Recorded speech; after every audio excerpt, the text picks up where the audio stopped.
Bien, acá estamos para platicar de este tema presencialmente con Roberto Gómez Junco. Roberto, ¿cómo estás? Buenas noches. Muy bien, Jorge Eduardo, muy bien. Buenas Está de noches. manera remota David Faitelson y también lo vamos a saludar. David, y de entrada pues queremos escuchar lo que tienes de primera mano, todo este plan rumbo al 2026 encabezado por John de Luisa. Cuéntanos un poquito acerca de los detalles. David, ¿cómo estás? Buenas noches. Bien, Jorge Eduardo, saludo con mucho gusto. Buenas noches para ti y también para Roberto una vez más. Lo que sí es evidente es que hay una señal de que los dirigentes del fútbol mexicano entienden que se tocó fondo, que realmente ha sido un gran fracaso el del Mundial de Qatar. Eso es bueno que lo entiendan, porque generalmente en México suelen colocarse bajo la alfombra los malos resultados o los malos momentos y se sigue adelante y se olvidan las cosas.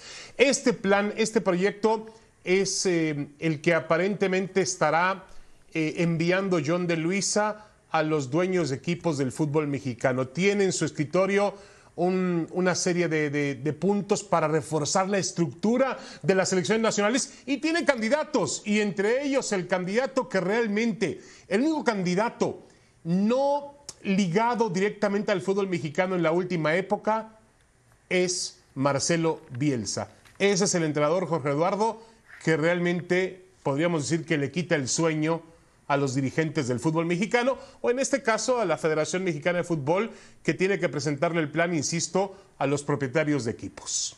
Bien, ahora mismo vamos a volver con David para seguir charlando de esto. Roberto, Marcelo Bielsa, siempre un nombre atractivo, ¿no? Un nombre de vanguardia en su momento. Ya sabemos lo obstinado que es Marcelo Bielsa para estudiar al rival, para trascender. Es un estudioso como pocos del juego. ¿Qué te parecería si él fuera el elegido, Roberto? Me parecería maravilloso, es un técnico de otra estatura. Por lo mismo yo dudo bastante que venga, ¿no? Además de lo que ya mencionabas, es muy exigente para siquiera buscar a Bielsa y decirle, quisieras venir acá y dirigir a México, primero tendrías que limpiar el fútbol mexicano. Bielsa llega y a las 3 horas se regresa, cuando ya vea de cerca el estado de cosas del fútbol mexicano, el estado actual, del que seguramente conoce mucho, ¿no? Le dará cierto seguimiento, no como a otras ligas. Pero viendo cómo está todo, las decisiones que una y otra vez toman mal los dirigentes y que mantienen ese freno a nuestro fútbol en general y a la selección en particular, yo no veo cómo Bielsa acepte. Me da la impresión de que voy por Bielsa, que es un prestigio incuestionable, es un técnico de prestigio internacional. Fui por Bielsa, no se pudo, bueno, me quedé con este otro. Hice el intento y me quedé con este otro. Esa impresión me da, ¿no? Como maquillaje, de acuerdo a los puntos que ya nos dirá David, que dice John de Luisa que están tomando en cuenta, ¿no? En este nuevo proyecto, que además, ¿quién va a tomar esas decisiones? ¿No? Seguimos en lo mismo, ¿no? Puedes hablar con 2, 3 técnicos, Bielsa incluido, 5 técnicos que te presenten un proyecto. ¿En dónde está la gente capacitada para discernir de esos proyectos cuál es el que le conviene al fútbol mexicano? Lo de Bielsa sería maravilloso, lo veo casi imposible yo. David, ¿qué nos cuentas de Marcelo Bielsa? ¿Qué piensas del técnico argentino que tiene tanta fama alrededor del mundo por su manera de trabajar y de pensar futbolísticamente? Si él fuera el elegido, ¿qué piensas, David? Y háblanos un poco también de los movimientos administrativos que pretende John de Luisa de aquí al 2026. Sí, Jorge Eduardo, mira, la realidad es que Bielsa tiene una ventaja, conoce el fútbol mexicano y conoce obviamente cómo se ha manejado históricamente el fútbol mexicano, nadie se lo va a contar. En la década de los 90, ya del siglo pasado, dirigió y encabezó un proyecto muy interesante con el Atlas. A mí me parece que es un generador de estructuras.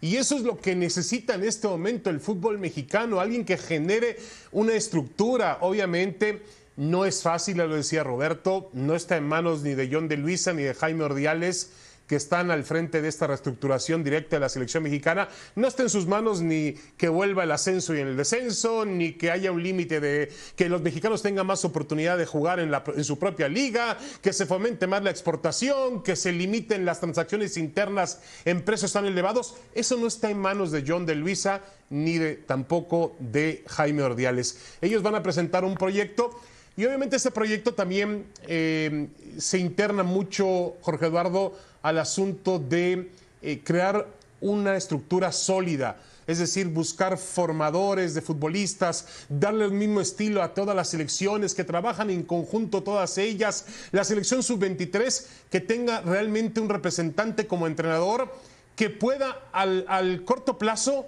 ser el siguiente entrenador de la selección mexicana. En este caso se habla de Jimmy Lozano, de Rafa Márquez. Me parece que en ese sentido van a hacer este intento. Obviamente, si Bielsa dice no, como lo dijo hace ya algunos años que México le tocó la puerta antes de firmar a Juan Carlos Osorio, pues tendrán que buscar otro tipo de opciones que están en México. Miguel Herrera, el Tuca Ferretti, Nacho Ambriz, quizá entrenadores que estén extranjeros pero que hayan tenido éxito en el fútbol mexicano como Guillermo Almada, como Matías Almeida, como el Turco Mohamed, como el propio Juan Carlos Osorio. Así está la situación con respecto a este tema. Es evidente que no se trata de nombrar un entrenador, eso no cambia absolutamente nada. Ni siquiera Bielsa tiene la varita mágica, Jorge Eduardo. Pero bueno, me parece que es un entrenador que podría generar una estructura muy interesante en el fútbol mexicano. Sí, de acuerdo con lo que plantea David. Roberto, nada más que sucede que hace cuenta que estoy en 1992 escuchando la posible llegada de César Luis Menotti.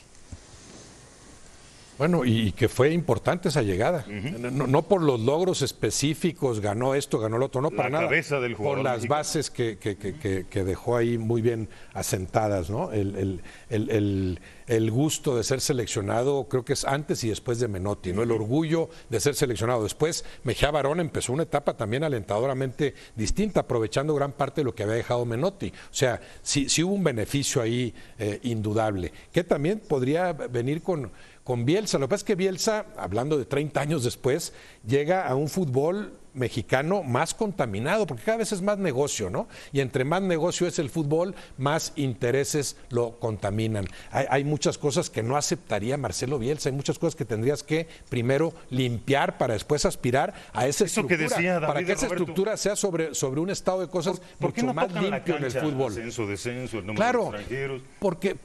porque defienden esos intereses. Es economía. Y esas son medidas concretas, no maquillaje, ni hago como que estoy muy preocupado para que la gente se tranquilice y vuelva a consumir mi producto. No, medidas concretas. Mañana avisa que se reinstale el ascenso-descenso, que la cantidad de extranjeros disminuye no de uno en uno cada año, sino drásticamente tienes que quitar a 3, hay que abrir 3 plazas más para los mexicanos. Reglamentar esto para que el jugador mexicano que sobresale tenga mejores posibilidades de ir a las grandes ligas. Deja de voltear tanto a la MLS, que es en donde está el negocio, y regresa al fútbol sudamericano, que te da otro tipo de roce futbolístico. Todo eso son medidas concretas y algunas las podrían tomar ya, pero no las toman porque afectan intereses económicos, que una y otra vez es indudable, se anteponen a los futbolísticos.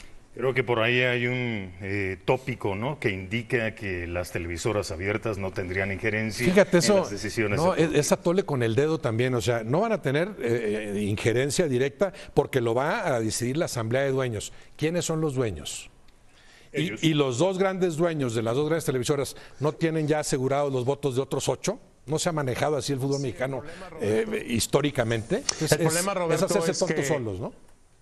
Sí. Es que hay una leyenda urbana, una historia que habla de que un dirigente de la Federación Mexicana de Fútbol, antes de nombrar al entrenador, tenía que marcar a Bueno, Chapultepec sí. y preguntarle al dueño de la televisora, Sí. a Emilio Azcárraga, si directamente autorizaba o no autorizaba el entrenador. Puede ser una leyenda urbana, no lo sé, no, eso no lo puedo asegurar, pero en esta ocasión se busca que haya un poquito más de apertura y que hablen otros actores, Alejandro Irarrágorri, Jesús Martínez, Jorge Alberto Hank, la gente de Monterrey, la gente de Tigres, Amaury la Vergara, gente del sí. Toluca. Así Se debería busca ser. que se involucren más. Sabemos que no es así, sabemos que las decisiones fundamentales es por mayoría de votos y las dos grandes televisoras tienen garantizados los 10 votos que necesitan para decidir lo que se les antoje en cada una de las cosas importantes. Ni hablar, ojalá trascienda para bien y se pueda concretar al menos la llegada de Marcelo Bielsa. A mí me parecería muy bueno, sí. Gracias a David Faitelson, a Roberto Gómez Un con nosotros. Gracias. Continuamos en Sports Center. Gracias. Buenas noches.